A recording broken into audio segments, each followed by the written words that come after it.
যতই মাছ মাংস খান, ভর্তা ভাত আর ডাল এর উপরে কোনো মজার খাবার মনে হয়নি। তারপরও ছেলেমেয়ের মুখের দিকে তাকায় ভর্তাটাও খাওয়া হয় না, মাসে একবারও ডালও খাওয়া হয় না।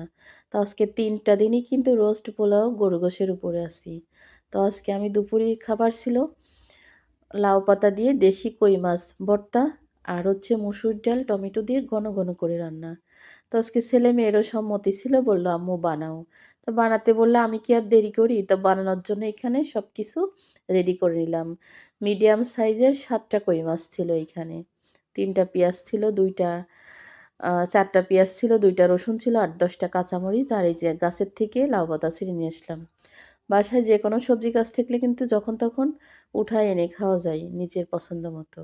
আর এইখানে এই যে গরম গরম রসের পায়েস দিয়ে গেছে আমার এক জা। আর এই যে এইখানে ঘন ঘন করে মসুর ডাল রান্না করেছি। আর এই হচ্ছে লাউ পাতা ভর্তা দিছি। শুধু ভর্তা দিলেও কিন্তু হবে না, এরও আবার অনেক প্রসেস আছে। কাটা ফেলতে হবে, মাথা ফেলতে হবে, তারপরে হচ্ছে বাটতে হবে। বেটে আবারও একটু সরিষার তেল, শুকনা মরিচ দিয়ে সুন্দর করে মাখায় তাকে